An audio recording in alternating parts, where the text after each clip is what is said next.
Good afternoon. That was loud. Good afternoon, everyone. And I'd like to welcome you and call to order our Middlesex County Council meeting for Tuesday, October the 24th. I would like to acknowledge that I am an ally of Indigenous peoples. We acknowledge that the land we stand upon today is the traditional territory of the Attawandaron, Anishinaabe, Haudenosaunee, and Lenape peoples, who have long-standing relationships to the land, water, and region of southwestern Ontario. The local First Nations communities of this area include Chippewa of the Thames First Nation, Oneida Nation of the Thames First Nation, and Munsee Delaware Nation. We acknowledge the treaties that are specific to this area.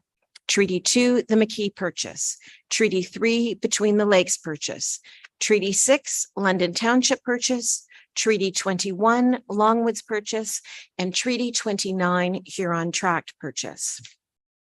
We value the significant contributions, both in the past and the present, of local and regional First Nations of Turtle Island. And we acknowledge historic and ongoing injustices that Indigenous peoples endure in Canada. And we affirm our commitment to honoring Indigenous voices, nations, and cultures, and to moving forward in the spirit of reconciliation and respect. So since we last met, it seems that the world is a darker place. I'm sure, like me, you have been horrified by what we have been witnessing with the Hamas-Israel war. It is horrific to watch from afar the brutal murders, tortures, and kidnapping of Jewish people by the Hamas terrorist group. The loss of innocent Israeli and Palestinian lives is gut-wrenching and only promises to grow as this war escalates. Now, I do not pretend to know or fully understand the conflict of the Middle East. What I do know, though, is that acts of terrorism like this is never justified. And since we cannot do anything to stop a war being fought so many thousands of miles away, what is our role in Middlesex County? As leaders, it is on us to ensure that hatred does not breed in our community. Anti-Semitism, Islamophobia, and anti-Palestinian acts have no place here.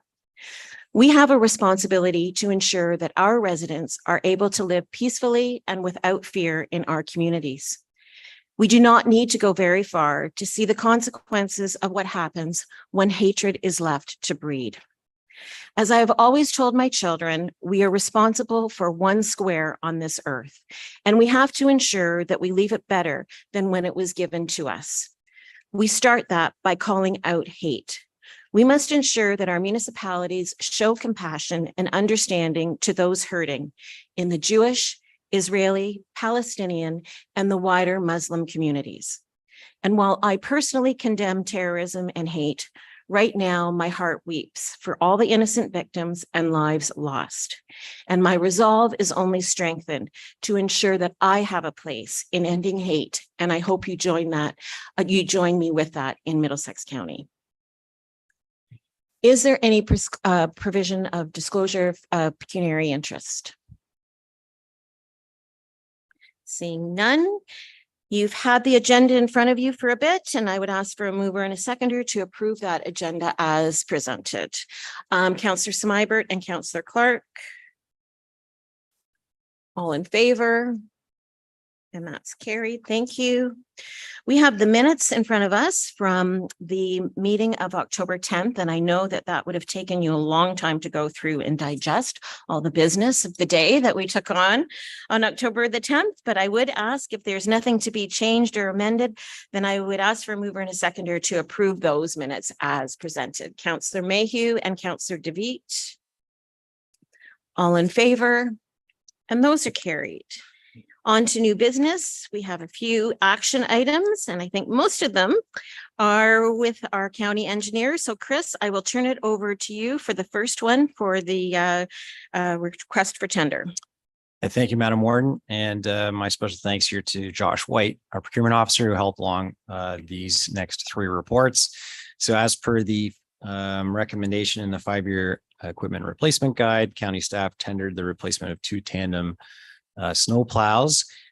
We received 3 submissions, and we had Premier Truck Group London, submit low bids for each for a total of $759,715 plus HST. Summary is attached, and staff are recommending that the request for tender from Premier Truck be accepted, and that the county engineer authorize and execute the agreement and documents necessary to implement this award.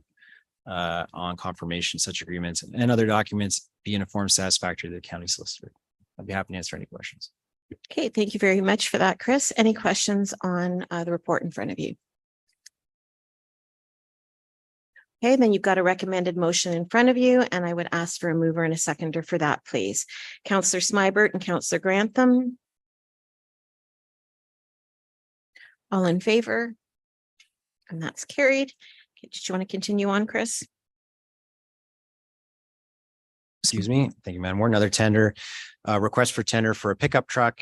You can see we're still having challenges getting bids on our pickup truck tenders, but we did get a bid from Finch Auto Group in the amount of $52,626.50, which is much lower than our expected cost for these vehicles. So we're still having trouble getting them, but the value of the vehicles has started to come back down to earth. So a similar recommendation to the previous report, we're recommending that the RFT from Finch Auto Group be accepted.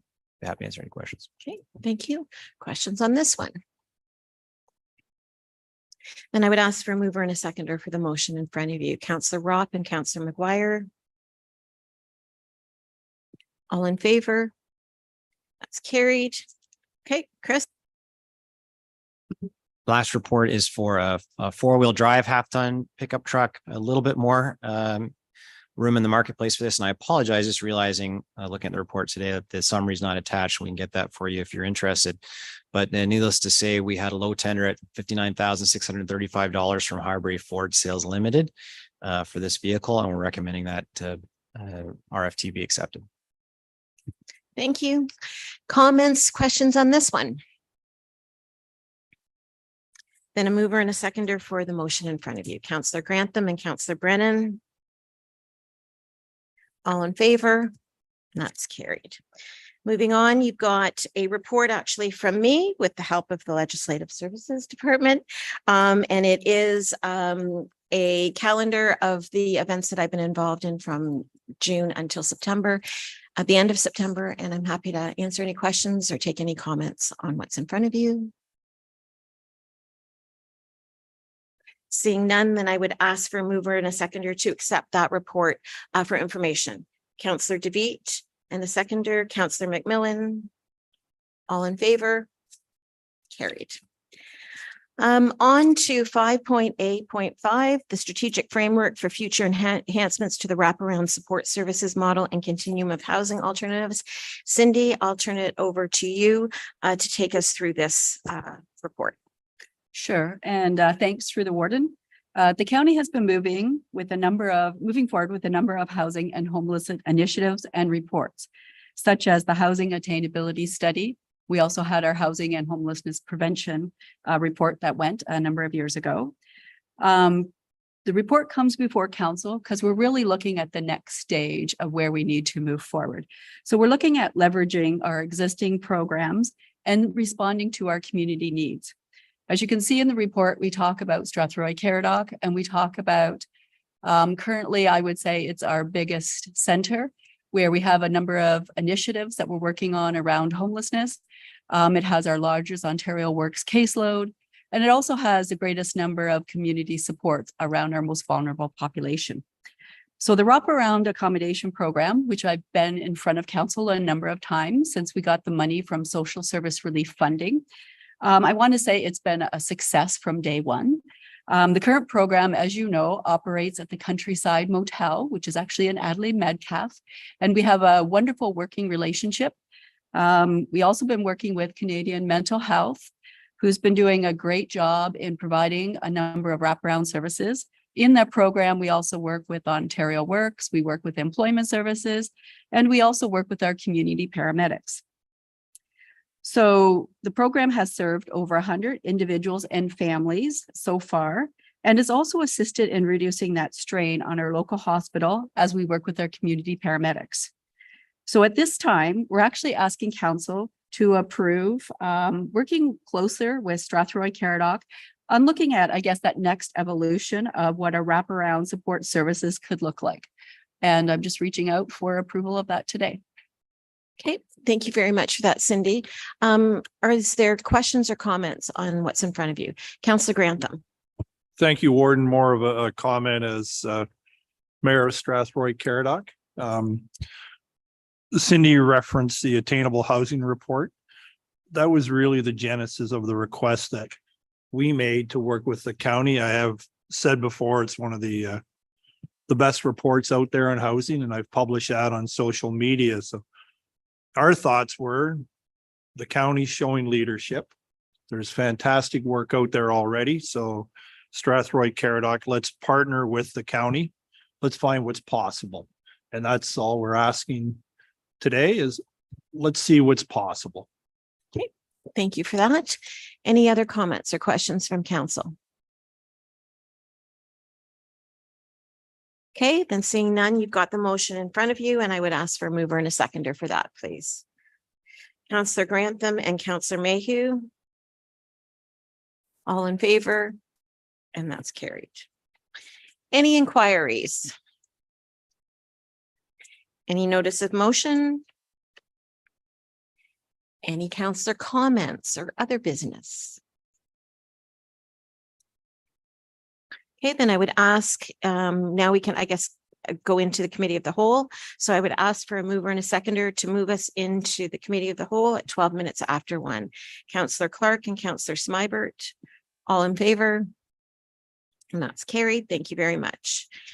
So we do have a delegation today. And pleased to be able to welcome to the speakers podium Ian Jeffries and Tiffany Harriet, from KPMG, and they will be presenting to us the audit findings report for December 31st, 2022. Many of you will know Ian. His relationship has been with the county for a number of years, but it is great to have you here in person, Ian and Tiffany. And once you get settled, I will turn it over to the two of you.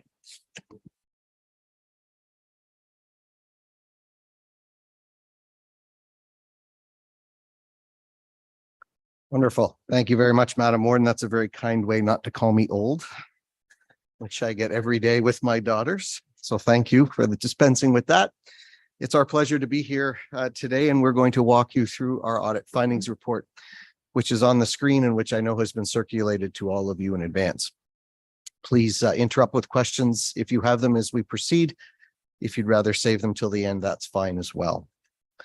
I want to start first on the page entitled Audit Highlights. One after that, I believe. Oh, one more, sorry. Perfect, right there.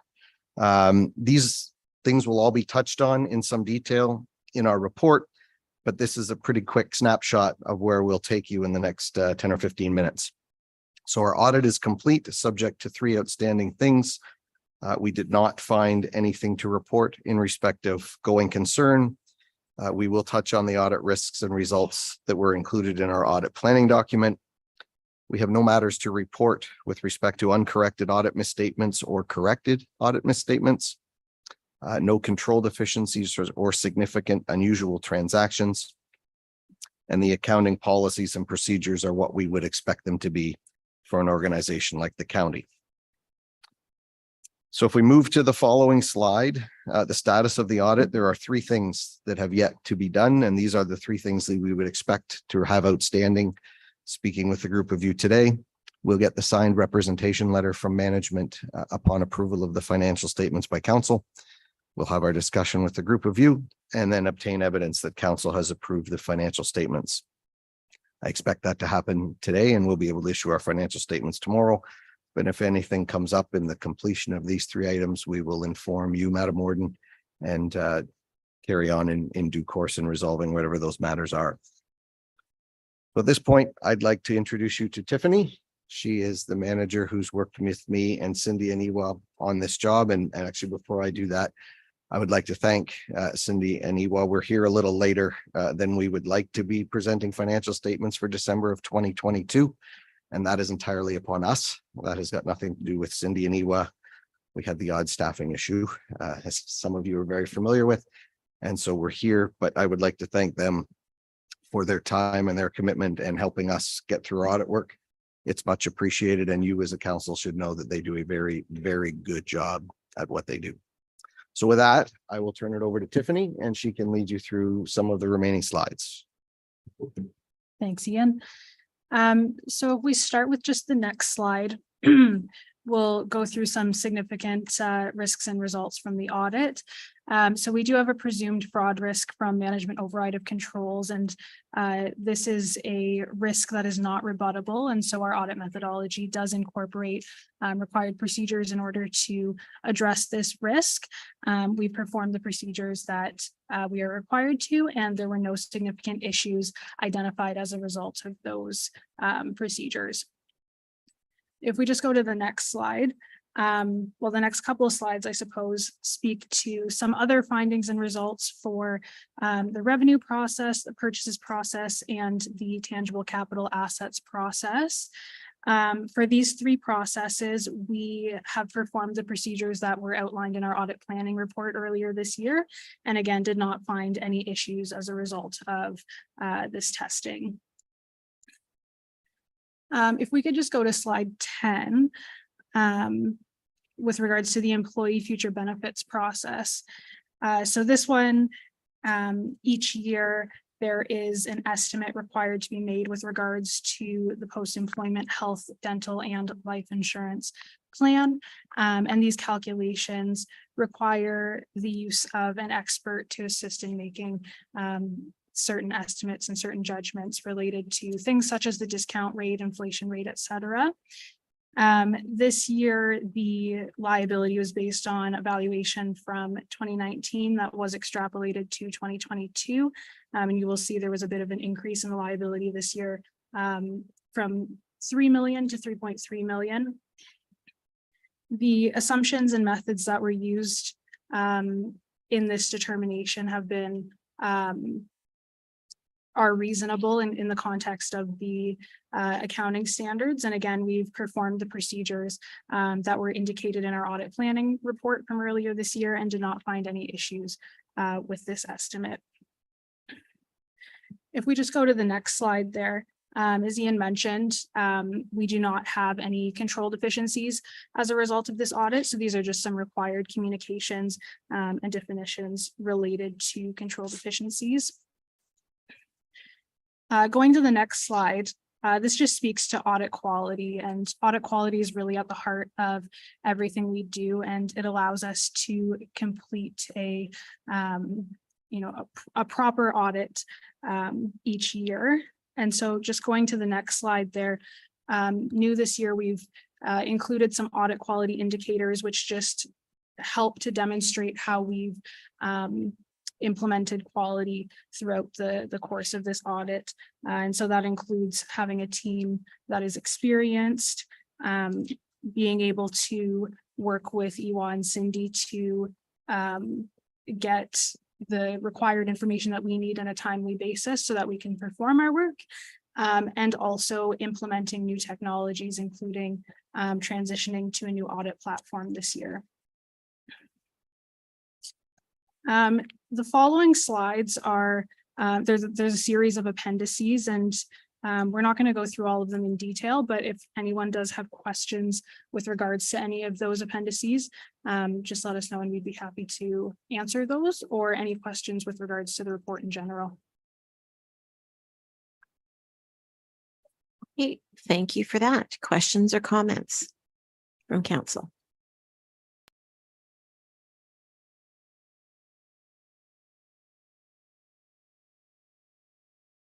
Hey, seeing none.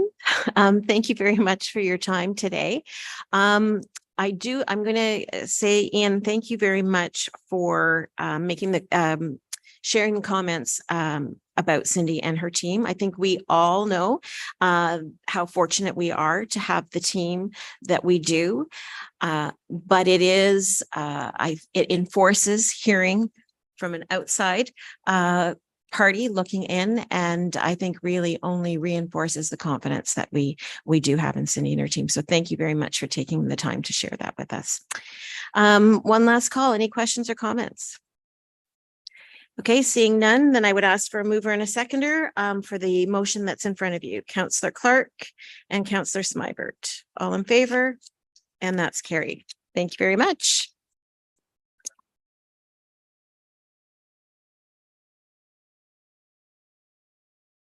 Okay, on to reports from county officers. The first one up today is Lindsay, and she's giving us an update from the library system. Through you, Warden, to Council, thank you for the opportunity to update you today. So the presentation before you looks at the three primary programs that fall under the library portfolio. So library services, the community navigator program, and the early on program. The library's mandate is to provide a vibrant community space that encourages people to gain knowledge, build relationships, be creative, and enhance their lives. And the strategic priorities identified by the library board are reimagine what the library has to offer, enrich the lives of Middlesex County residents, and turn outward and make connections. So these priorities and goals reflect what library staff do on a day-to-day basis, and they also help to guide the projects that we pursue and the new services and programs that we offer. So we're about 3/4 of the way through 2023. So I'll touch on our 2022 statistics. That's our full year statistics that we can draw from, and some comparisons to the current year. But I'll start with a few major projects that we've executed this year. So first, our quiet meeting pods. This is a project completed in partnership with the Social Services Department and executed with provincial funding through the Social Services Relief Fund. We have 4 pods. 3 were installed towards the end of 2022. This is the single person unit in Elsa Craig and the small group units in Kamoka and Thorndale. And then the 4th unit was installed at the Strathroy branch this summer. So these units feature touchscreen computers with webcams so that users can participate in virtual meetings or consultations in a soundproof space. When not in use by community partners or by people accessing community services, the pods are very popular with students for quiet study space and community members looking for a flexible work or consultation space. Currently, library staff are working with the London Health Sciences Centre digital care team on their virtual care program. LHSC will be offering 2 workshops on accessing virtual care on November 30th at the Strathroy branch. And we're working with LHSC to ensure that the quiet meeting pods can be used for this type of service. So this was a project where we reimagined what the library could offer. Physical office space at our branches is quite limited, so we looked for other options that could create that same quiet, confidential experience and that could be flexible. These pods are movable. They can be moved if we need to make changes to a branch layout, and the pods create that quiet, private space, but the walls are glass, so it makes it easier for staff to keep an eye on what's happening inside. And having these quiet meeting spaces has allowed us to turn outward, going back to our strategic priorities, and pursue this partnership with LHSC. And we can use this as a model to then have further conversations with other local health providers and different partners. Next, just want to highlight our new library catalog. So we launched our new online catalog or discovery layer this year. Our online catalog is the way that users search for library materials, either from home or from one of the public computers at a branch. So they can place items on hold or check out digital items or manage things that are on their account. Discovery layer, that's the new approach or term for online catalogs, because it's important to provide library users with a modern way to kind of discover items that are in our collections. We know that our users expect that Amazon experience where, they find a title and you're suggested other items that you might want to look at. And so we're always working to make our collections more accessible, easier to find, and creating a better online browsing experience for people. Our libraries are more than books. We kind of teach people that every day, but books are still what the majority of our users come to us for. So making it easier for people to search and find items will mean more checkouts and happier patrons. And so going back to our strategic priorities, this software helps us to enrich the lives of our residents. And final project that I want to point out is the installation of 8 storytelling trails across Middlesex County. This project was funded through the Canada Community Revitalization Fund through the Federal Economic Development Agency for Southern Ontario. And we worked with staff at all of the local municipalities on the installation and maintenance of these structures. And we really appreciated the support that we've had through every municipality. The Trails and Trails structures have a schedule of themes for 2023. For October, the trails feature stories of the importance of understanding homelessness. So this theme highlights the importance of breaking down stereotypes regarding individuals experiencing homelessness. And the stories encourage children to show empathy for those who are in need and to always lend a helping hand.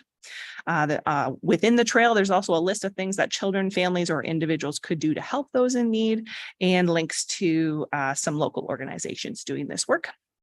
We're looking forward again to turn outward in 2024 and connect with different community organizations and groups to help provide stories and experiences that we can showcase through these trails so that these installations really reflect each individual community. Greg, if you can scroll to the next page there, I just wanted to touch on some stats. I'm not going to go over our 2022 usage stats, but those are there for you to check in with. But I do want to point out that we are, along with most libraries in Ontario, bouncing back after that period of pandemic restrictions. We see that in our circulation numbers. So right now we have almost 23,000 more checkouts this year than we had over last year at this point. We're also looking at a 30% increase in use of our Wi-Fi hotspots. So that's a really well-used program that we're always, working on strategies to expand use across the county. And we also have recorded just under 2,000 new cardholders so far in 2023. If we go back to 2019, kind of the last regular normal year that we can look back to, at this point in 2019, we had just over 1,700. So we can see we're on the increase, reflecting that growth that we see in our communities across the county. And so we continue to be successful at reaching new users. On the next page, you'll see information about our Community Navigator program. So our Community Navigator, Josh Smith, is fully integrated in the library system. This program is another partnership with the Social Services Department and is funded through the Community Homelessness Prevention Initiative. Joe Windsor, Manager of Social Services, he supports Josh in the execution of the Community Navigator program. So the work that Josh does, which includes the provision of housing supports, community referrals to programs and organizations, and application assistance. And then my role is to support how this program integrates with library services. So ensuring that Josh has space at the branches around the county, and he has regular office hours in every comprehensive branch and goes out to other locations as needed. We make sure that we're partnering on initiatives that the library can support, like different donation drives, and supporting those connections between Josh and library staff so that everyone works together to better support our community members. Josh has presented at a number of your local council meetings to provide councils and municipal staff with a better understanding of how they can access the Community Navigator service and how it's impacting their communities. I also remember that Josh has been involved in the Middlesex Accommodations Project that continues to operate out of the Countryside Motel.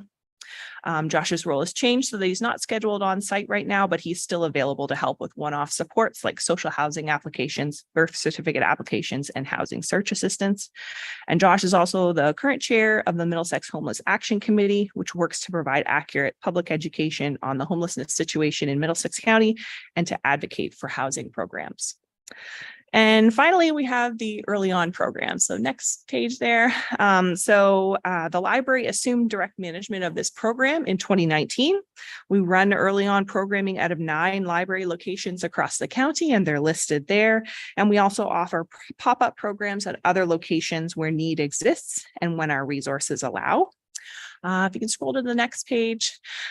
This lists all of our ongoing programs. So early on programming operates according to 3 provincially mandated priorities. They are supporting early learning and development, engaging parents and caregivers, and making connections for families. So these priorities are accomplished through regular programs, and you'll see on the list there.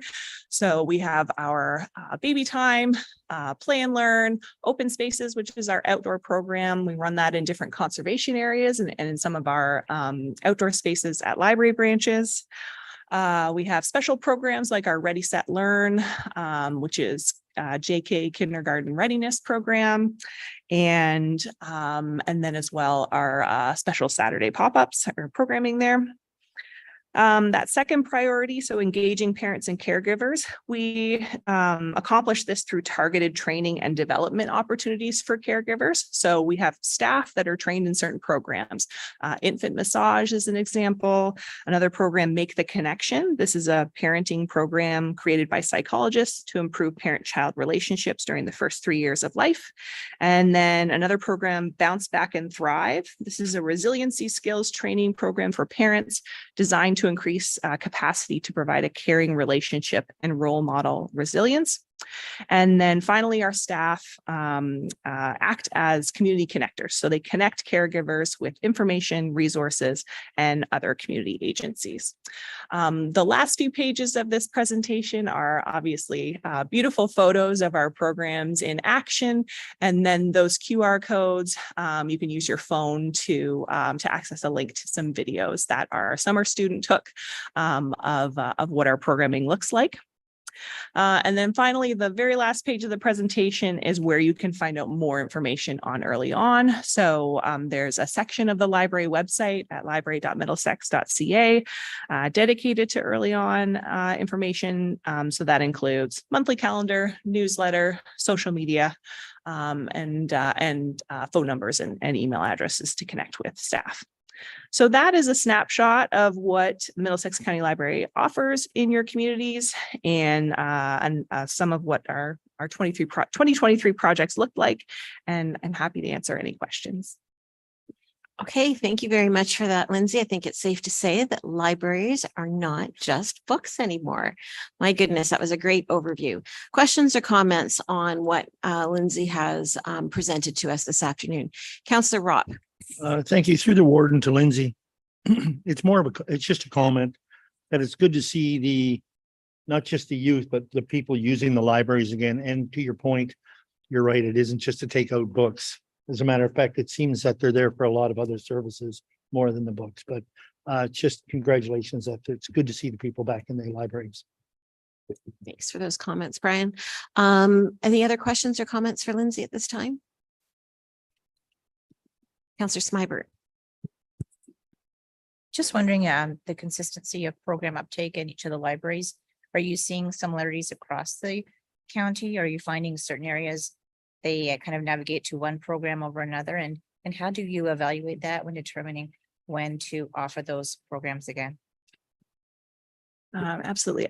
Through warden to Councillor Smybert, we really rely on that firsthand experience and knowledge that supervisors and staff have over their individual communities and what they're seeing and the uptake to those programs. So we maintain usage or participation statistics of all of the programs that we offer, and then usually, so I just completed performance reviews with supervisors, so that's that opportunity to kind of touch base and decide, what are the priorities for the next year going to look like.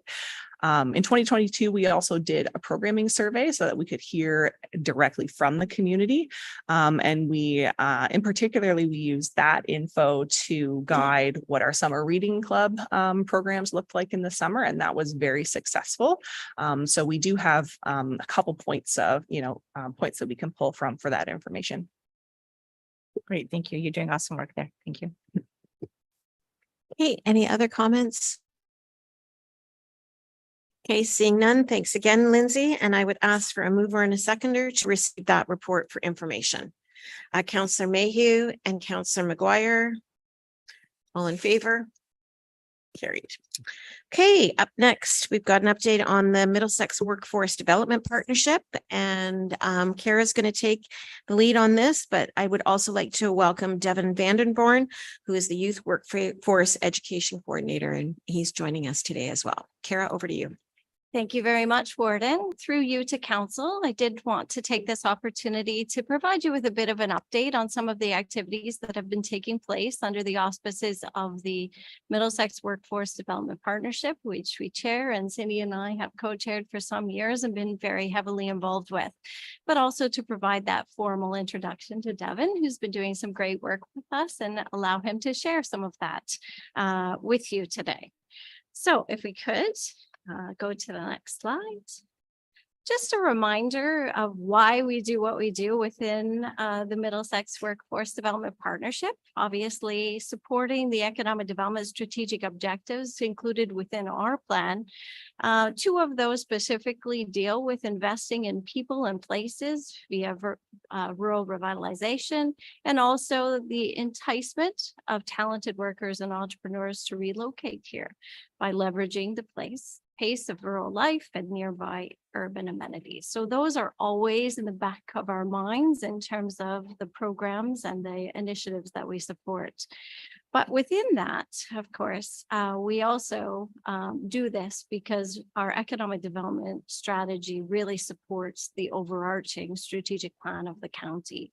And you have some very specific strategic objectives within that. And those include these: attracting, retaining, and engaging youth, specifically in our community, and creating an environment that enables the attraction and retention of business, talent, and investment. So that's really the background of why this is taking place. The Middlesex Workforce Development Partnership has been in place for several years, however, has developed some formality under the chairing of Cindy and myself over the years.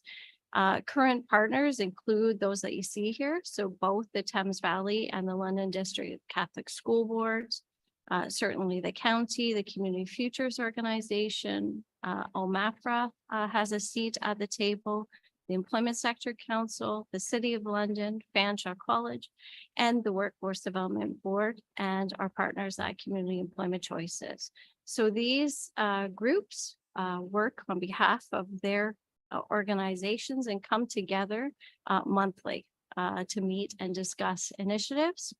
And within that, if you go to the next slide, we have a very formalized strategic plan just for the Middlesex Workforce Development Partnership. And so those initiatives and those objectives and goals are listed out for you there. And you can always find that information on the Invest in Middlesex website.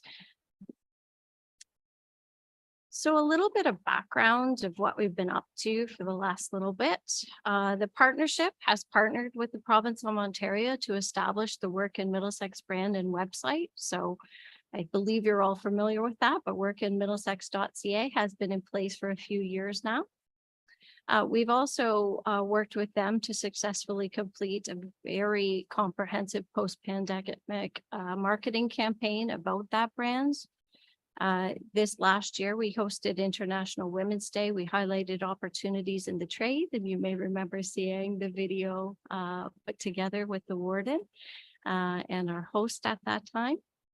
We've also produced something very novel in terms of a small business succession planning video series that's now available. There's nothing of its kind available out there on the market, and we find it extremely important. As you know, over 95% of the businesses in Middlesex County are small, and oftentimes they do not have access to consultancy for succession planning. And it tends to be one of the largest reasons that they choose to go out of business as opposed to other issues. So we have produced that succession planning video series that can be accessed by small business owners at any time. We also hosted a number of employer-focused workshops, and we have some coming up before the end of the year as well. We facilitated our annual business plan competition for local youth, and you'll see there a photo of one of our recipients. So young people in both elementary and secondary, as well as post-secondary, are invited to produce a plan for a new business in the county each year. And we then have a judging panel that looks at those ideas and awards them a prize. We've also hosted an interactive workshop this year for Main Street employers, and some of you have been engaged in that. This year, we highlighted both North Middlesex and Strathroy Caradoc. And And we also have commenced the big project that Devin's been working on. And that is our youth-focused work integrated learning project, which we commenced in October of last year. And it's running through until the end of December of this year.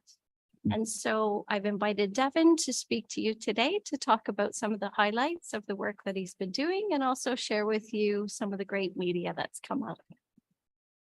Awesome. Thank you, Kara. And thank you to the council through the warden. So as previously mentioned, Kara had mentioned the website that we had launched that acts not only as a resource for job seekers and co-op students, but for employers, teachers, and general community members as well. A large focus of my work has been working directly with businesses to determine needs, discussing capacity for students, and then making those postings on our website. Once those postings are live, I then also connect with the colleges, universities, and high schools to point out these opportunities in hopes that a connection is facilitated.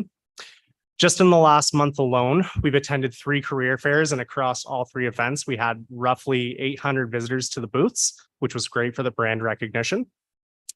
And then finally, we produced 4 Middlesex at Work videos to showcase the work integrated learning opportunities, all of which were beautifully captured and edited by Frameworks Media Inc. And first, I'd just like to thank the 4 businesses that contributed to this project, namely the Arva Flour Mill, Wolf Heavy Equipment, Clock Tower Inn Bistro and Pub, and Ralph Boss Meats Limited. So if we can take a moment, I'd love to show one of the videos that we have here, focusing on Clock Tower Bistro and Pub. So we can have that ready.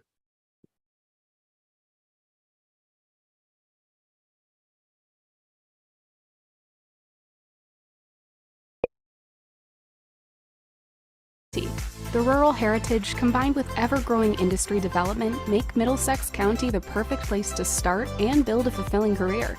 With thousands of businesses spanning across every industry sector, the road to possibilities is endless. Come along and join us for the ride. This is Middlesex at Work.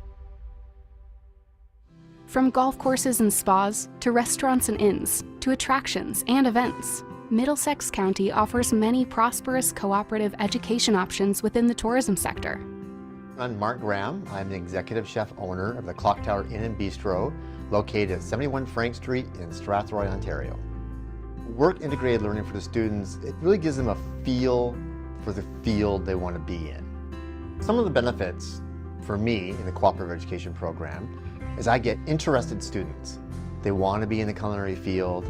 I get them with little or no experience, so I get to train them and mold them and teach them in a culinary atmosphere the way we want to have things done here, and give them a good background if they're going to move forward in the career. I think it's important to take a co-op in high school because it helps you grow your independence and learn who you are.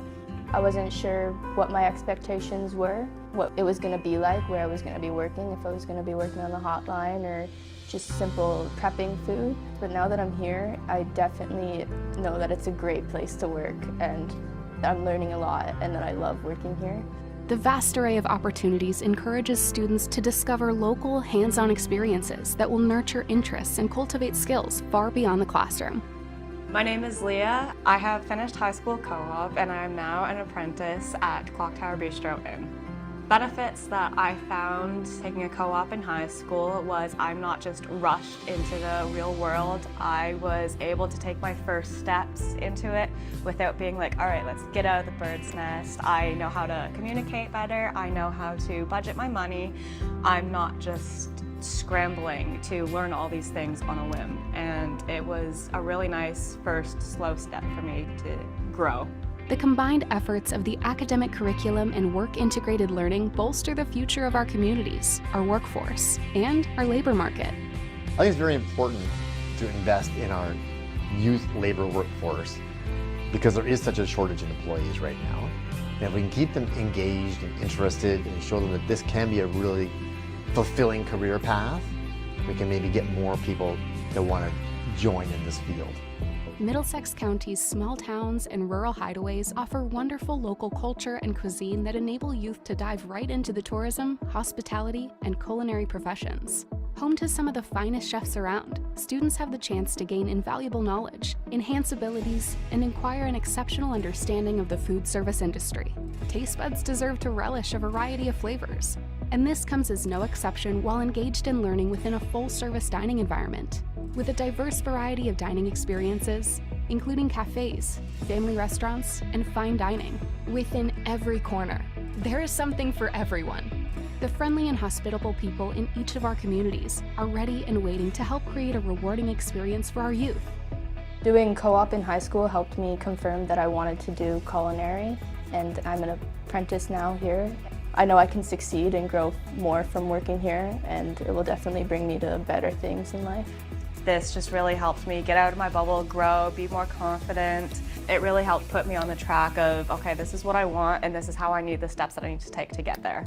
Cooking and becoming a chef is what I want to continue as a career path in my life.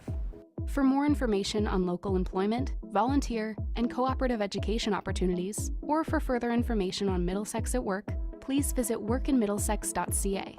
If you are a student, please contact your teacher or guidance counselor about co-ops, OYAP, and apprenticeships that may interest you. Find your future at www.workinmiddlesex.ca.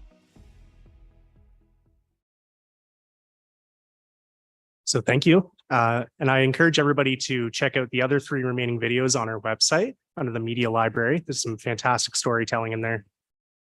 So in the next slide, I just wanted to show off some opportunities that had come up recently on our co-ops page. First and foremost, I'd like to talk about the Lucan Area Heritage and Donnelly Museum.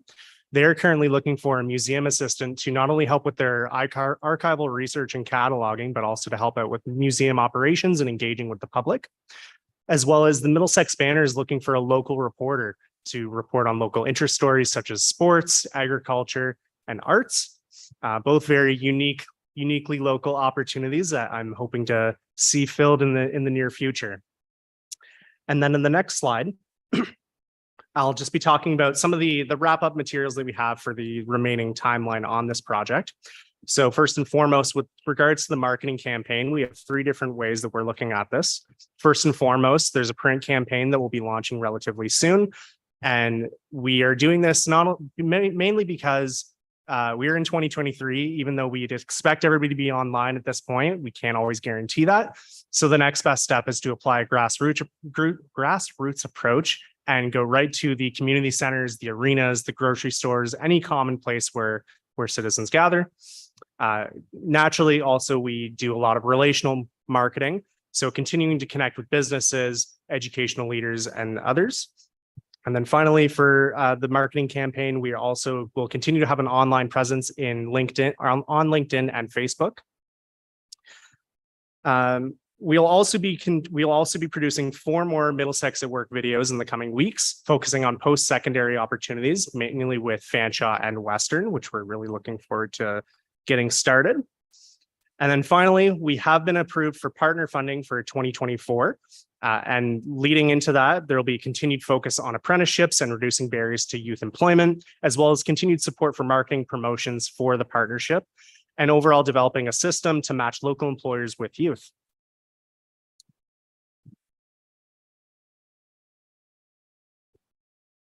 So thank you, Devin, for sharing that material and encouraging the council and others to take a look. We also encourage you that if you do know of youth that are interested in work integrated learning, to let us know. We're happy to connect them. And we also really strongly encourage you when talking to your local businesses about the opportunity that there is within looking at all these different programs, whether they be co-op, apprenticeship, whether they be field placements, internships, and other types of project work through the post-secondary institutions.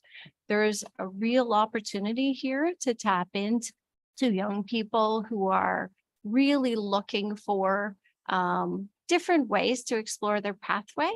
And this is also one of the great ways that we have to mitigate the gaps we have in the labor force. So we really strongly encourage you to stay connected with us on the Work in Middlesex platform and to encourage other people to use it as well.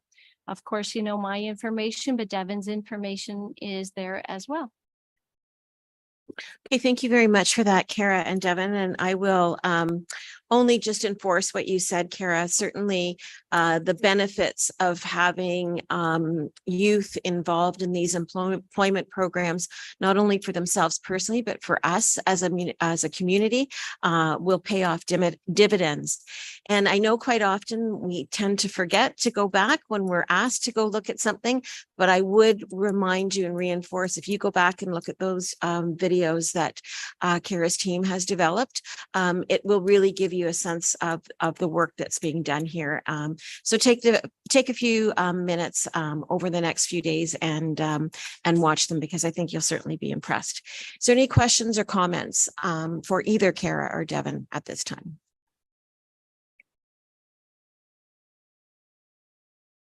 Okay, seeing none, then thank you again for joining us this afternoon and for that presentation. And I would ask for a mover and a seconder to receive that presentation for information. Councillor Grantham and Councillor McMillan. All in favor? And that's carried. Thank you very much. On to action items. We have got a report from Brent.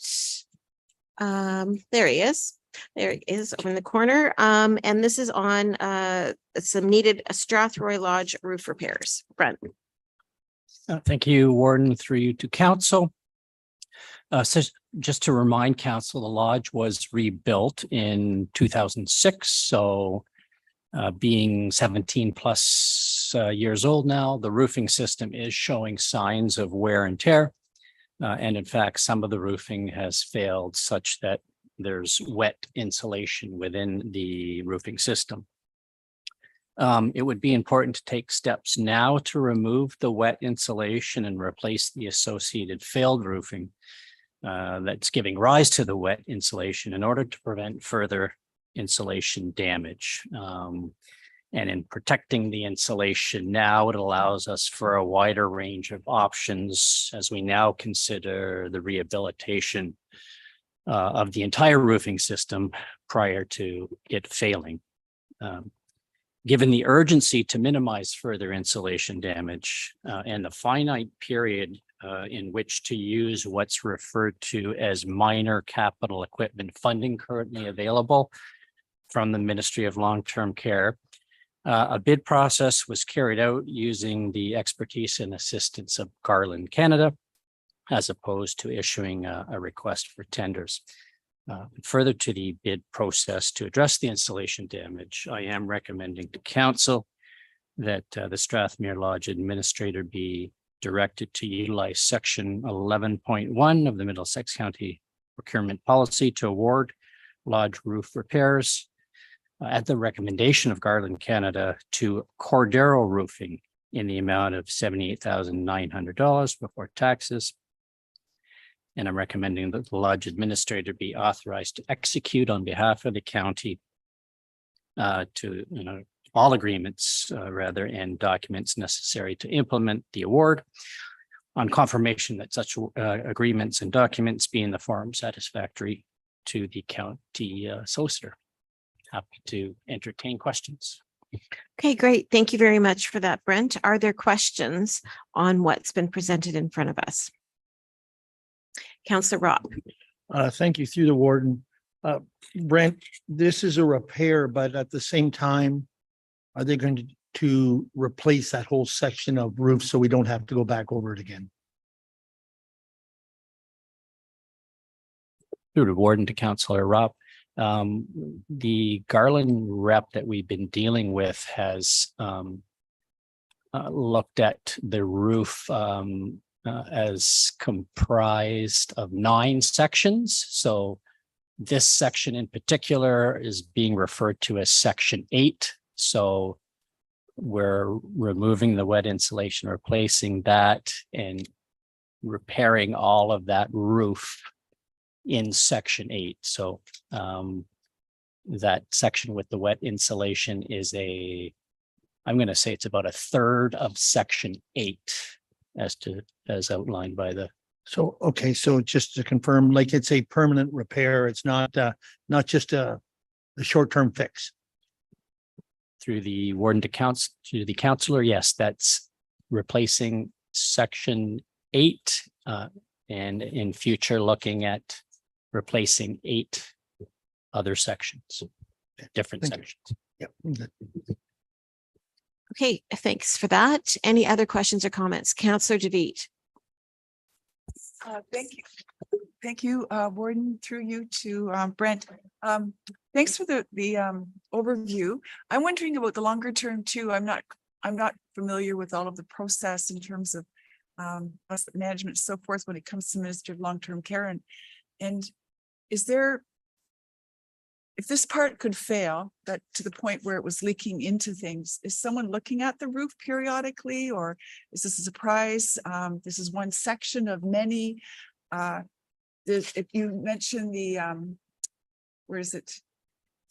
The amount of money is for this, but there's sort of, it isn't clear to me that there is funding to do the whole roof at a particular point in time. So you could just elaborate and provide some sort of color to the black and white, then I think I'll have a better idea. Thank you.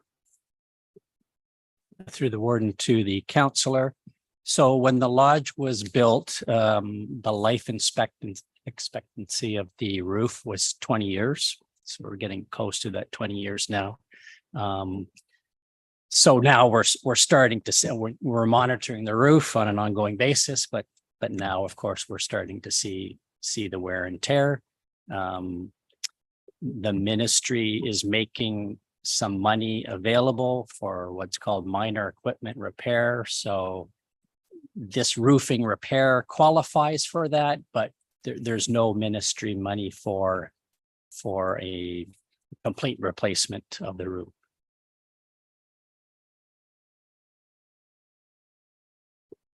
Just as an add-on then, so I think budgeted time is coming along. Is this something that will have to be, yeah, you're nodding, so we'll, okay.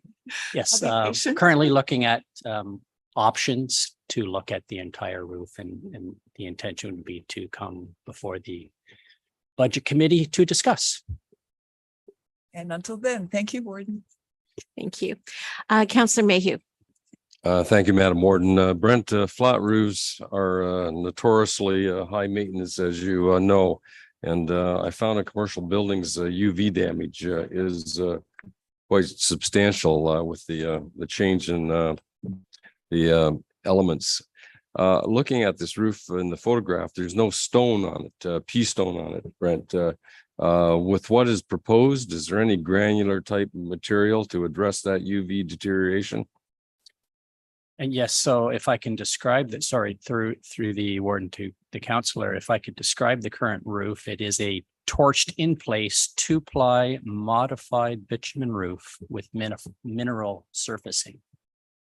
So what we're doing is looking at replacing with same. So it does have a mineral surfacing. Any follow-up, Councillor Mayhew? Okay. Yep. Any other questions or comments? Okay, seeing none, then you do have the motion in front of you, and I would ask for a mover and a seconder for that, please. Councillor DeVitt and Councillor Ropp. All in favor? And that's carried. Thank you very much.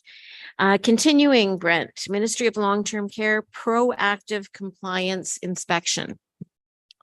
Thank you, Warden, through you to council. So unlike my prior report, this report comes with no request for monies.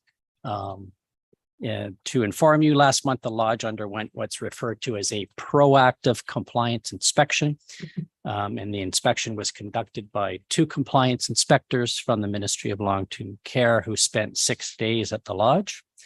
The purpose of a proactive inspection is to measure a long-term care home's adherence to the province's Fixing Long-Term Care Act, as it's now known, and the associated regulation 246/22.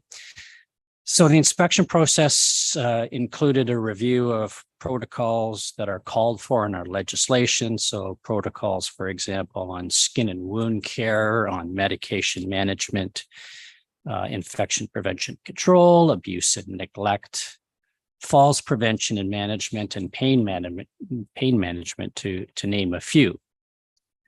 So during the inspection, the inspectors will review resident health records.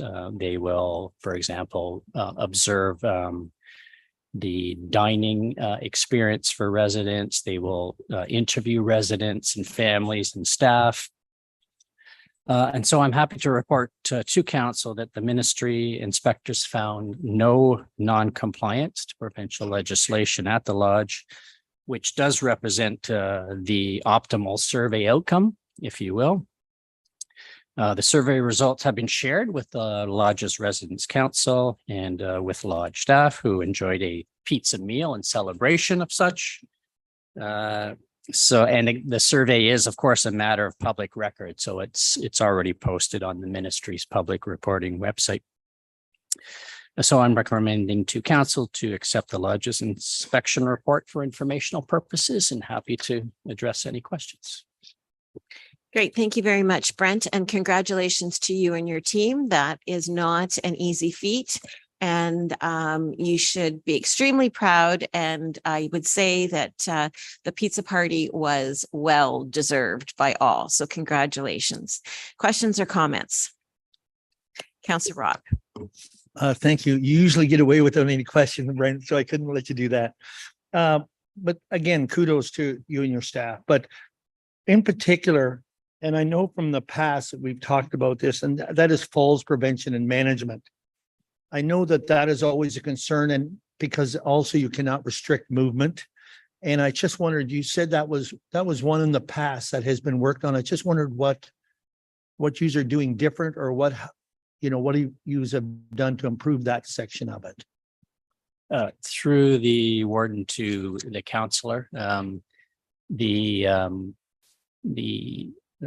our legislation requires us to have a falls prevention and management program, to have an interdisciplinary team that meets regularly to plan for falls prevention, to look at the falls, to look at how we can minimize falls, to look at what happens after a fall. So we have now what is a well-established team that meets regularly and looks at our data and compares our data to the provincial average when it comes to falls. And I'm quite happy to say that we're usually to the better when it comes to comparing ourselves to the average.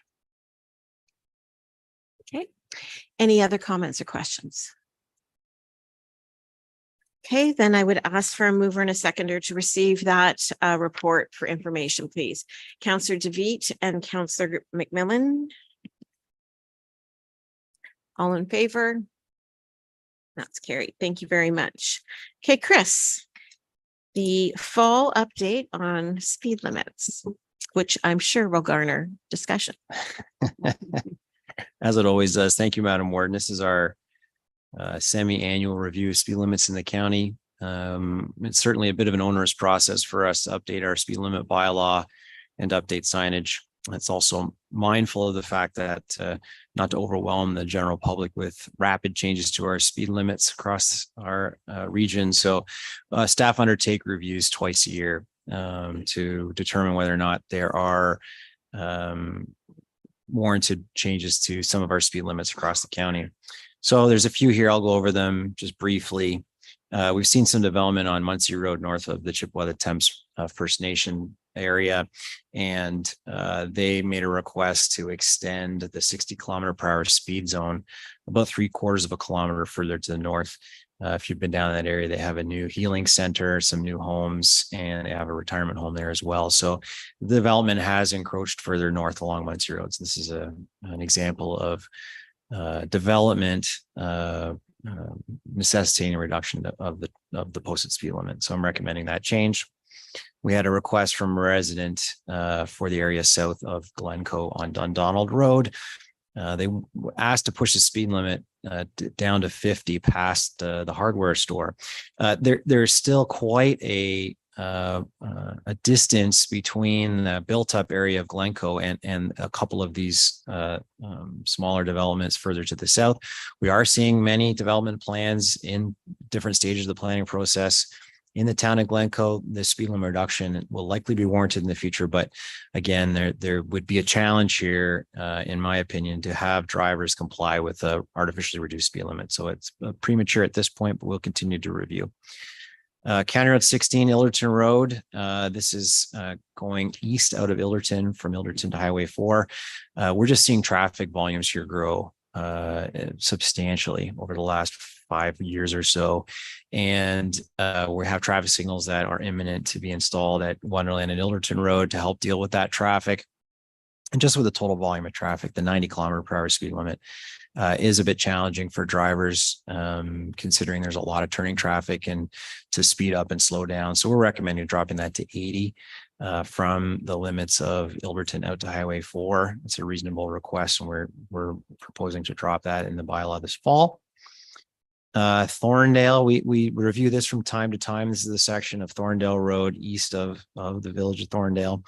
And again, we see, although Thorndale is continuing to develop and actually develop more robustly in the west, on the east end of town, I think the speed limits are still appropriate for the current roadside environment. So we're not recommending a change there. The other one comes from Thames Center as well. This is a minor boundary adjustment around the village of Nilestown. And certainly something that was never brought to our attention, but this is where people don't think we listen to the public. We certainly do. We appreciate their input. Just a simple adjustment to move the 50 km/h speed zone a little bit further to the east to provide a bit of a buffer into the town of Nilestown. Right now, it's right at the intersection. So we're recommending that change to push it just a little bit further to the east to help promote vehicles to slow as they enter into the built-up residential area. The last one, and we do receive these from time to time, and it was well received, and had a great conversation with this resident who sent this letter in to myself and sent an associated letter to Southwest Middlesex about concerns with traveled speed in Wardsville. I share our concerns. We are seeing less driver compliance with posted speed limits, in my opinion, in the recent years than we did pre-COVID. But I did go over with this resident some changes that we've made to the speed limits in Wardsville that I think were reasonable. And we're certainly hoping to see better compliance with the posted speed limits in this village at this time. And after my conversation with the resident, they seem to be satisfied. But the letter she did ask for it to be presented to council, so it is attached for your review. The speed limit bylaw, the draft speed limit bylaw is attached. If you please would review, if there's any. Of course, it's a long document. If there's any changes that weren't made that you've noticed in your municipality, certainly happy to make those revisions prior to us formally passing the bylaw in November, at our first meeting in November. We will update the speed limits with approval of the report, but the OPP and police can't formally charge anyone in those speed limit zones until the bylaw is passed to support those charges. So with that, I will open up to any questions. Okay, thanks very much for that, Chris. Questions or comments on what's been presented? Councillor Grantham and then Councillor Mayhew. And Chris, we've had many discussions regarding not just speeding, but traffic in general. And I hate to use the word epidemic, I'll call it problematic, because in the last 3 or 4 months, the number of complaints and concerns I've received from residents is growing. And I think there are two realities. One is the whole county is going to continue to become more urbanized and people are going to commute. So I have a request and a solution. And I understand in the past we've been, I hate to use the word reactive to problems, but when I look at the reports, and Chris, this is not meant you, but just historically, we've been reactive to problems. We've waited for citizens and municipalities to come to us. I wonder if there's a way for us to be more proactive when it comes to traffic and speeding. We recognize we have a problem, and is there anything that you can do? And I understand that Enforcement is a separate issue. And I think in terms of signage, is there, marketing, is there a different signage campaign we can use on all the county roads to tell people to slow down? But I think we're up against the two realities, and I look at Councillor Mayhew and Glendon Road as people move out further to Glencoe. They're in a hurry to get to London, and they speed through Mount Bridges. But just one simple request: if we can find a way to be more proactive in our approach rather than reactive, I think that would be appreciated. Okay, thank you for that. Councillor Mayhew. Thank you, Madam Warden. Chris, I support your suggestions in this report.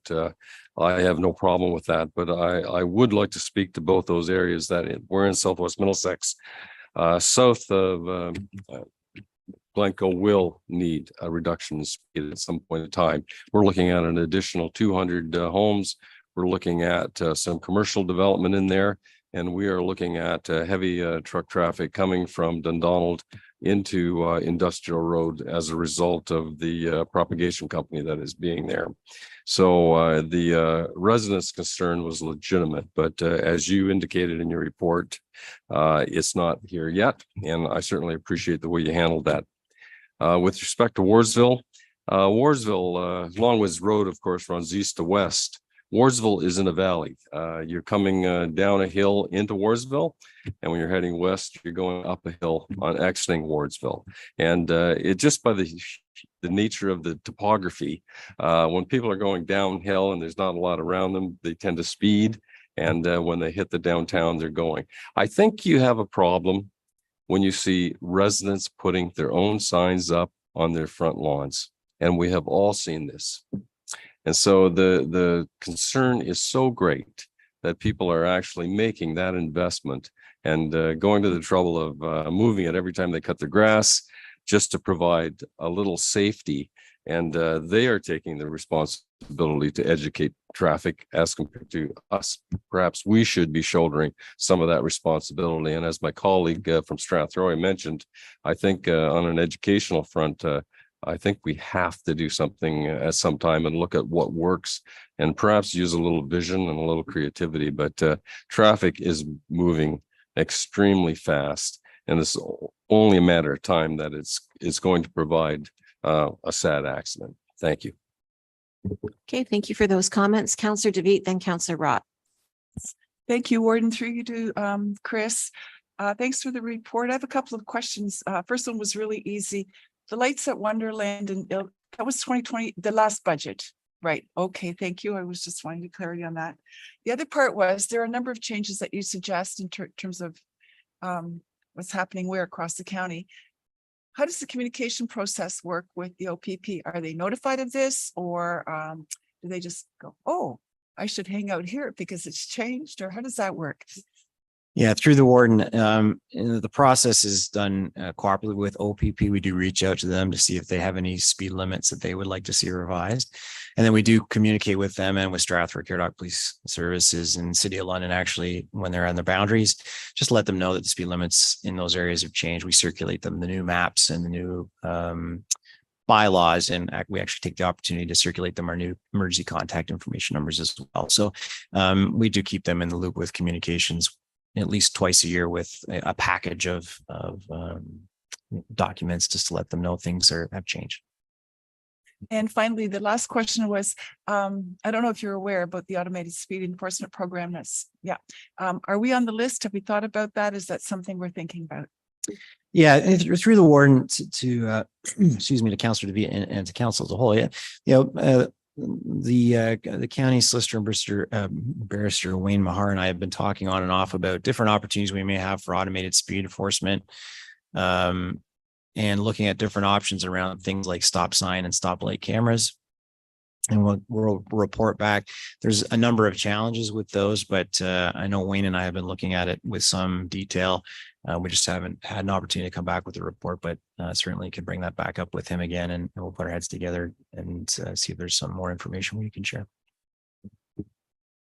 Councillor Rob. Thank you, Warden. Through the warden to Chris. One thing I just before asking the question, one thing I know that we're doing that I'm sure others are doing, another tool, and it is all these speed signs that we're putting up. Some of our speed signs actually collect the information with the average speed going through the top speed. And that's all information that we can give to the OPP and different facilities to help with enforcement. But my question, Chris, to you is when you enter communities where it's a 50 from an 80, do we have a set policy that we go like at some point to 70 to give a warning? Or is it just case by case instance? And the one I'll bring to you is on Petty Street. Since we've repaved that, it's a great road. But as neighbors right at the start of the road will say it's a great drag strip.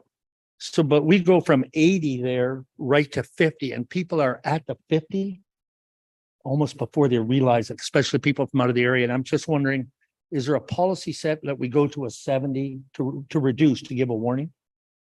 Yeah, through the warden to Councillor Rob, it's tricky. When we're in 80 and 80 to 50 is not uncommon. When we go into a 90, we'll drop it in 20 km/h increments. So 90 to 70 to 50. So, but 80 to 50 is not atypical. There's not really a protocol or a policy recommendation about how we transition to those zones. We just try and set the limits appropriately through those areas. I do know that we always have challenges with people anticipating an increase in speed or not anticipating a decrease in speed. And that comes sort of part and parcel with full circle on this report. We talk about development and changing the sight line of drivers. When you're in a rural area, if you drop the speed limit in the rural area before you get to the built up area, that sign tends to disappear into the background. It gets missed. So we've been watching that development start to creep south along Petty Street outside Elsa Craig. And we've adjusted the speed limit once there, and we'll likely have to look at that again in the future. There's been a few houses built. We'll continue to monitor those areas, but it's just the same across the county in those peripheral zones. And, we are constantly looking at other opportunities to do different things with road safety. We've relaunched the London Middlesex Road Safety Committee. We had a great meeting here, kickoff meeting. The warden was present, and we've actually had one of our staff certified as a road safety auditor. So that's Ryan Hillinger, who's actually going to be looking at some of these things as well. And that they're looking at some different types of opportunities to improve road safety. But it is something that needs to be done as a community. Engineering alone is not going to, a bunch of signs are not going to solve the problem. It's education. I'm glad to hear council speak on education. It's enforcement. There's always a role for enforcement. And again, it's empathy, drivers having empathy for others and for the people who live in the communities. And I think a lot of the things that we're seeing right now is just a loss of empathy from people to recognize irrational speeding in our communities hurts the community as a whole. It's not, it's a selfish type of behavior. If again, just to follow up to that, to Councillor Mayhew's point, you're right. There's growth happening, and as you're aware, it's I think 380 homes there in Elsa Craig, and Petty Street will be a lot different than adding 380 homes. So there's a time for everything. I do understand that, but to Councillor Grantham's point about, I'm glad to hear about this committee because to the point about being proactive and finding solutions as much as we can, and it's an epidemic for speed. I do have to agree, but these roads, we're making them great to travel and they are, and we do want to keep doing that, but to keep finding ways to help, because I dare you to find somebody doing 80 in that 80, and so that's the reality. It's 100, even though it's 80. And so they hit town at 100, but anyways, thank you. Thanks, Chris. Great. Thank you very much. Any other further comments or questions? Councillor DeVeet, was there anybody else? Okay, no, go back. Councillor DeVeet. At the risk of sounding like a broken record, that epidemic extends to school buses. Increasingly, I'm getting calls from people who it'd be on Egremont as you're heading towards London, rush from Strathroy and points beyond to get to work in London. And yellow doesn't mean slow down and stop for the bus. It means hurry up and pass the bus. And actually the OPP have had some luck in terms of parents are getting photos and they have actually charged people now. So this attitude about driving and I need to be somewhere, it's everyone's problem or it should be the problem of the person who slept in. So, but yeah, I think we all need to work on this, and new and improved methods are adopted as they're available. So between police and enforcement education, hopefully we can keep most people safe most of the time. Thank you very much. Last call for any questions or comments on this report. Okay, then I would ask for a mover and a seconder for the motion in front of you, please. Councillor Ropp and Councillor Grantham. All in favor? That's carried. Okay, thank you for that, Chris. Okay, Cindy, the 2022 consolidated financial statements. Great, thanks. And through the warden to council. In front of council today is the 2022 County of Middlesex consolidated financial statements, including the notes. The 4 statements include the consolidated statement of financial position, consolidated statement of operations, the consolidated statement of change in net financial assets, and the consolidated statement of cash flows. I would like to thank the finance team and Iwawu, who's behind me here and can answer questions as well, for all their hard work on the year end, the audit, and the preparations of these financial statements. Management at the County of Middlesex is responsible for the completeness and fairness of the financial statements, including all disclosures. The presented financial statements and notes meet the accounting principles and disclosures required of the Chartered Professional Accountants of Canada guidelines, including the CPA Canada Public Sector Accounting Handbook. The financial statements have been examined by KPMG, who you heard earlier in council today. The responsibility of the external auditor is to express an opinion on whether the financial statements are fairly represented in all material respects in accordance with the generally accepted accounting principles, GAAP. So some highlights I'd like to point out. The consolidated statement of financial position. You'll see an increase in the investments in the accounts receivable.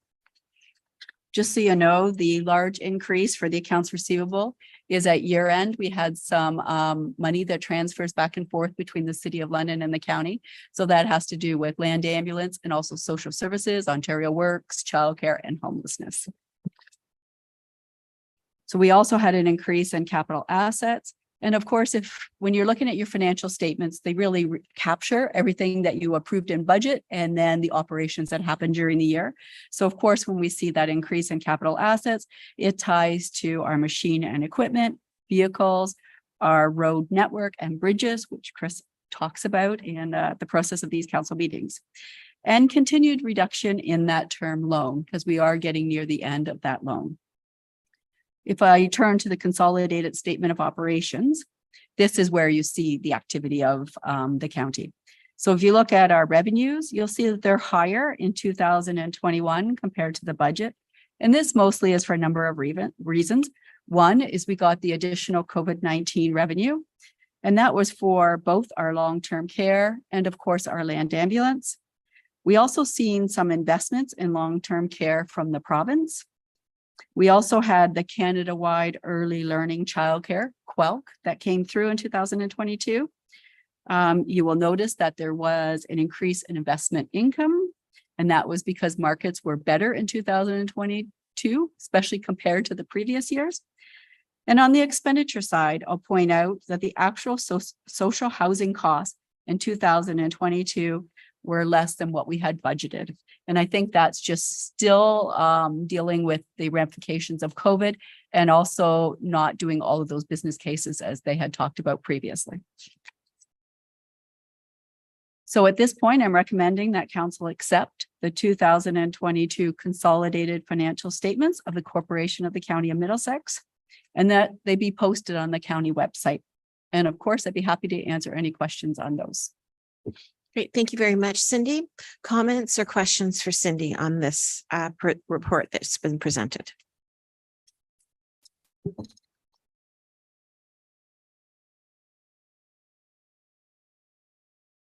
Okay, seeing none, then you do have the recommended motion in front of you that Cindy just walked us through. If I can get a mover and a seconder for that, please.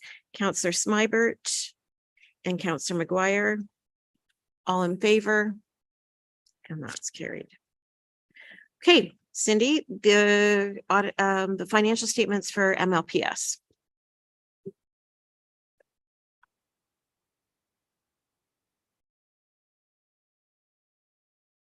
Okay, thanks. And through the warden, the 2022 financial statements for, Sorry, you want to go to stop you. trust, right? I'm sorry, I missed a page. Yeah, sorry. So this one is the trust financial statements. Sorry about that for the confusion. That's okay. I was just switching all my notes up. So again, thanks, and through the warden to council. So the second set of statements that we're looking at are the 2022 trust financial statements. And these include the Strathmere Lodge and the library. The Lodge Trust is funds held on behalf of the residents of the lodge. Residents make deposits and then use the funds for purchases such as hairdressing and the tuck shop. The Library Trust Fund is an amount donated to the library. The trust includes amounts for the Strathroy Library Trust Fund and of course the Clark Wright Bequest Trust Fund. So at this time, I'm recommending that the 2022 trust financial statements of the Corporation of the County of Middlesex be accepted. And again, those will be posted on the website, and always happy to answer any questions. Okay, thanks, Cindy. Questions on this one?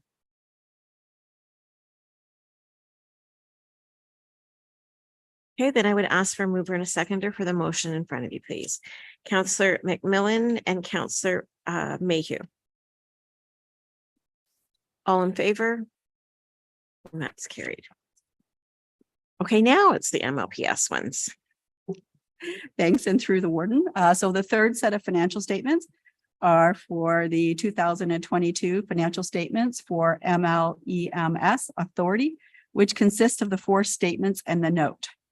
The financial statements reflect the activities during 2022. And as you know, 2022 continued to be a very busy year for the emergency medical services. There are a couple items that I'd like to highlight.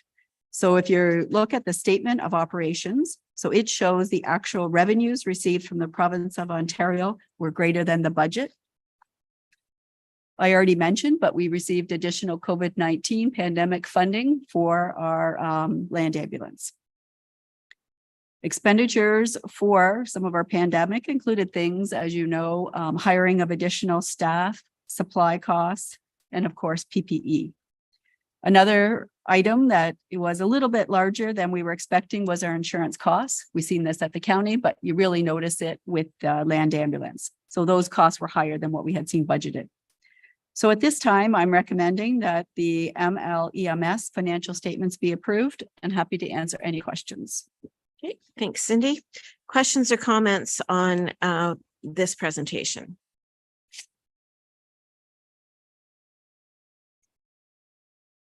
Okay, a mover and a seconder for the motion in front of you, please. Councillor Roth and Councillor Smybert.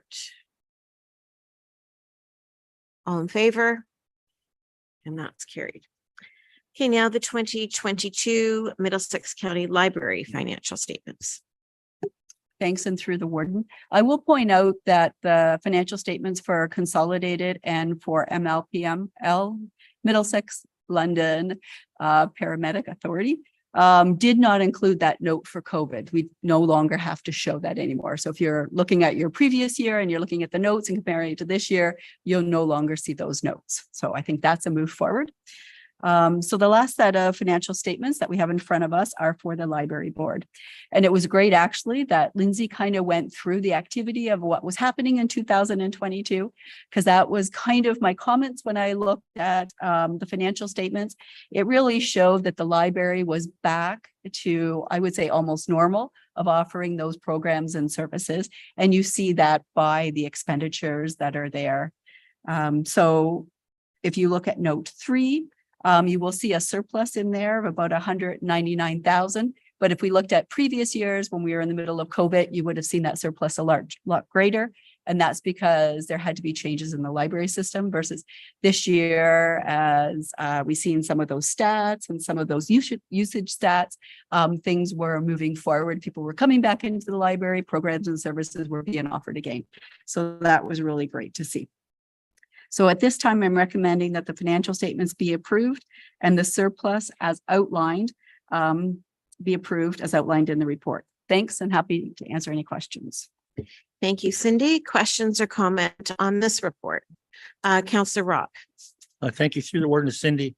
And it's a general question on all the reports. I'm seeing that our insurance cost is higher on this as well. And I guess my question is, will we have for budgeting, will we know our number for 24? Like our insurance cost? Because it looks like we were under, like in 22, we under budgeted right across the board, I think. Thanks through the warden to Councillor Ropp.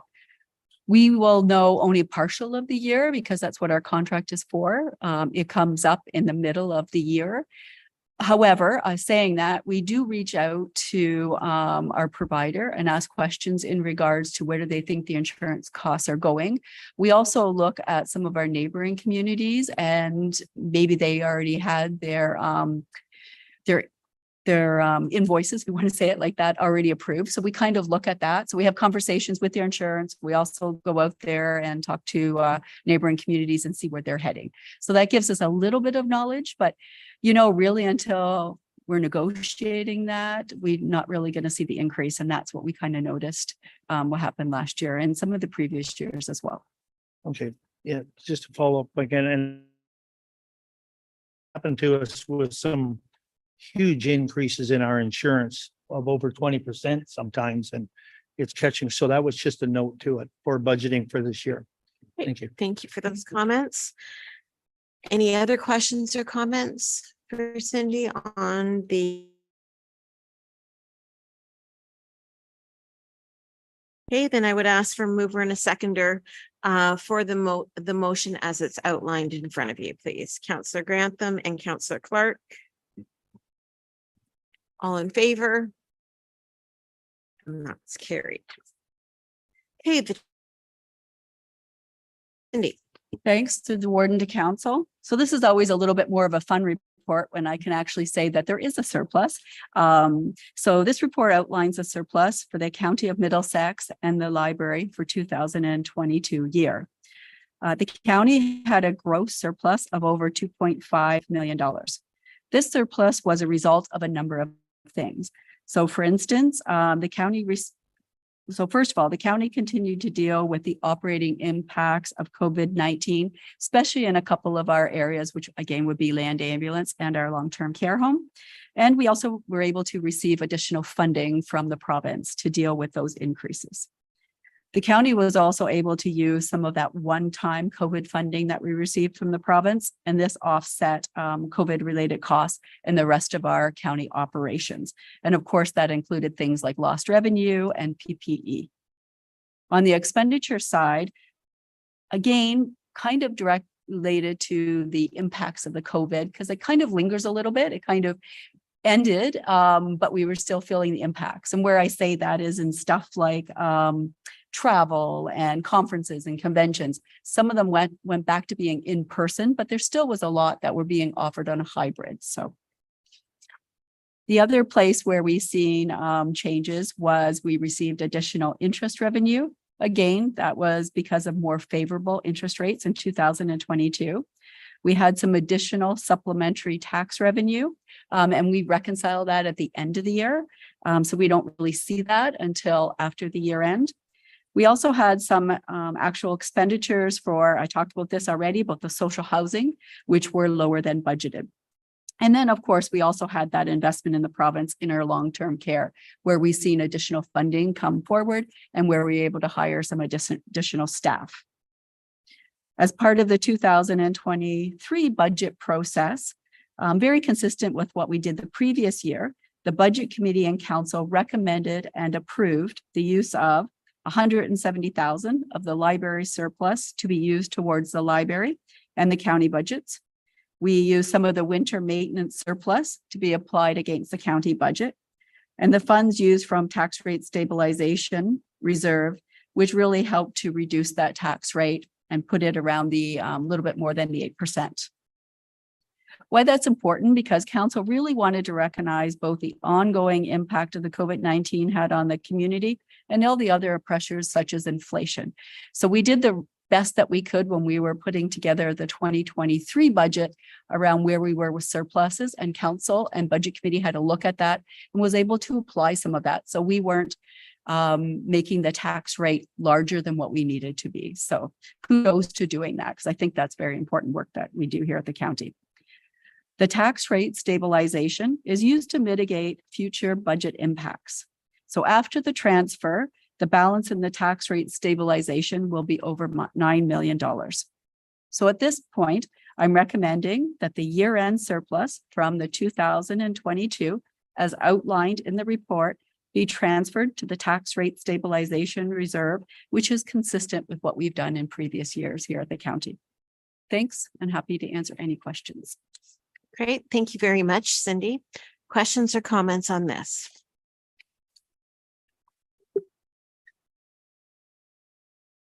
Okay, then I would ask for a mover and a seconder for the motion in front of you. Councillor Clark and Councillor Smybert. All in favor? And that's carried. Okay, 9.C.9. Did you get a glass of water there after all those reports, Cindy? You got one more, the budget variance report. Thanks, and through council. It's nice to put aside 2022 now, and now we're focusing back onto 2023. So in front of council today is the budget variance report for September. This is the first report where we actually show projections till the end of the year. So each department head has reviewed and has provided input into this report. The expenditures in social services continue to be higher, and that's due to the increase in homelessness funding that we have, and also for the Canada-wide Early Learning Childcare Program, QUELC. And these programs are both 100% funded by the province. At this time, we are projecting a surplus of approximately a little bit over 300,000. However, I noted that last time I came to talk about a variance report, this could change very quickly. And that could be based on timing of expenses, that impacts of inflation, what's happening around the world, delays of supply chain, and unexpected events. For example, we could see outbreaks at our long-term care home. Winter weather conditions could impact our transportation budget, and the ongoing pressures of land ambulance, which we can hear over and over again, which is our offload delays and the increase in call volumes. But those aren't going away, and they're real funding pressures that they're dealing with at land ambulance. In addition, one of the things that we are continuing to watch with land ambulance is the WSIB costs. So I will note that currently we are over budget with our WSIB costs, and we're over budget just a little bit under 900,000. If it continues to trend toward that way, it'll be about $1.3 million by the year end. So I know the authority board has been discussing WSIB as we look at our 2024 budget, and the CAO and the chief and myself we'll be looking at that to see where those costs going and what we can do to offset that as we go forward. So myself or any of the other directors would be happy to answer any questions in regard to that. Okay, thank you for this, Cindy. Questions on this budget variance report? I know that for some of the colleagues around the table, as Cindy said, this is the first at this time of the year, this is the first that kind of really does give you an idea of where we are. So I know this will be new for you, but you can look forward to this happening at this time of the year going forward.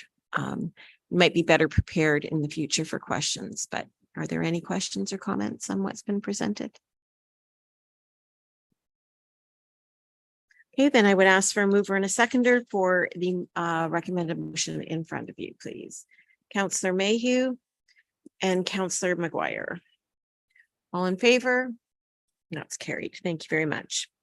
Thank you, Cindy, for all of that. On to correspondence and information items. The electronic payments for September 23. The Ontario Land Tribunal appeal of the Lucan Badolf Official Plan Amendment Number 10, Municipal Comprehensive Review and General Official Plan Update, file number 39-LB-OPA 10. Strathmere Lodge Monthly Census Report for September 2023. Media release from South Central Ontario Region. Government leaders meet to discuss issues on October 16th, 2023. And the minutes from the October 12th, 2023 meeting of the MLPS Authority Board. Can I get a mover and a seconder to receive those for information, please? Councillor Smybert. And a seconder, please. Councillor DeVitt. All in favor? And that's carried. I can get a mover and a seconder so that we can rise from the committee of the whole at 2:40. Councillor Clark and Councillor McGuire. All in favor? And that's carried. And we have one bylaw this afternoon. Just so that we know you were here, Paul. Okay, thanks. The confirming bylaw number 7254. Okay. And if I can get a mover and a seconder for the first and second reading, please. Councillor Smythe and Councillor Mayhew, all in favor. And for the third and final reading, Councillor DeVitt and Councillor Brennan, all in favor. That's carried. Thank you very much. We've got the list of the following the upcoming meetings. A reminder of the date of the inaugural on November 28th. I would also remind you that I know that there are a number of local mayors that are having their breakfasts. So if you are able to attend, I would encourage you to RSVP accordingly. With that, I would ask for a mover and a seconder to adjourn us at 2:41 p.m. Councillor McGuire and a seconder, Councillor Smybert. All in favor?